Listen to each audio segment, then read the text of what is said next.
A Comissão de Educação da Câmara ouviu o ministro da Economia, Paulo Guedes, sobre a lei que garante o acesso à internet para alunos e professores da educação básica pública em função da pandemia. Ela foi promulgada em junho pelo Congresso, vetada pelo presidente da República e o veto dele derrubado pelos parlamentares. Ela prevê a ajuda de 3,5 bilhões de reais oriundos do FUST, um fundo das telecomunicações, para estados, Distrito Federal e municípios. Mas o governo questiona a constitucionalidade dela no Supremo Tribunal Federal.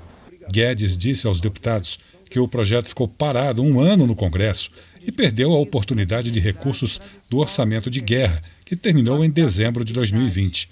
Questionou governadores e prefeitos por não terem usado recursos já enviados pela União para este fim e disse que a lei fere a responsabilidade fiscal. Se a obrigação constitucional de execução da educação básica é dos governos locais, por que o Congresso concedeu recurso de enfrentamento da pandemia para os estados? Foram 50 bilhões que nós demos para os estados, mas não previu deixar, mas acabou previndo deixar essa obrigação com a União. Por que os estados e municípios não cumpriram esse objetivo? E não custaria nada, em meio à pandemia, em vez de ter dado 50 bilhões, ter dado 53,5, que eram 3,5 bilhões, era relativamente pouco dinheiro. Existe uma lei de responsabilidade de vigor e existem requisitos de lei orçamentárias. Nós não podemos cometer um crime de responsabilidade fiscal. Aí a AGU entra com o recurso, né? E o presidente do Supremo deu uma cautelar concedida com um prazo. Eu não tenho como cumprir, porque eu não tenho fonte, eu continuo sem fonte, eu não tenho fonte para cumprir. Não tem nada a ver com mérito, eu apoio o mérito.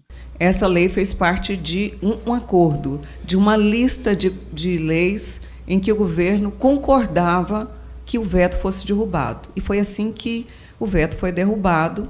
Então, estranhamente, se tinha tantos problemas, tantas inadequações, porque o governo fez um acordo em plenário, né? Logicamente, em plenário, não foi bem antes, mas isso se consolidou no plenário do Congresso, para que a lei fosse derrubada o seu veto. Nós estamos falando de uma lei que estabelece uma responsabilidade do governo federal. Aqui não cabe, neste contexto, discutir o que os governadores e prefeitos fizeram ou não fizeram com o dinheiro. Tem espaço para isso. Deputados da oposição também questionaram a quebra do acordo firmado com o governo. Como foi negociado com o governo, não foi negociado entre nós. Se alguém falhou, não adianta ficar apontando, na época do orçamento, na época disso, passou. E agora nós, em tempo, a negociação foi feita com o governo, em tempo, senhor ministro. Então não tem por que recorrer à STF. Nós temos aqui debruçarmos sobre o mapa do orçamento do governo e dizer, por exemplo, nós não estamos em guerra.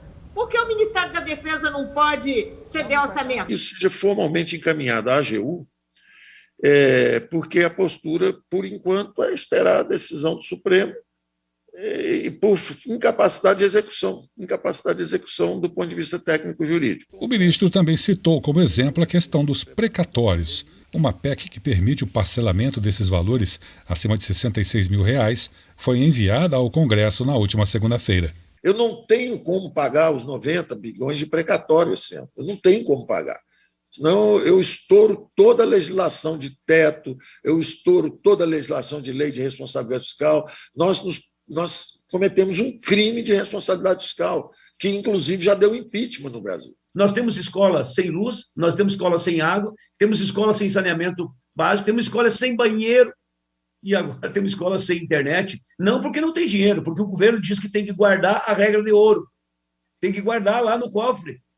Aí, mas olha, desculpe dizer, mas me tapa de nojo, ministro. Com todo respeito a Vossa Excelência, mas não dá para aceitar, ministro Paulo Guedes, um argumento desse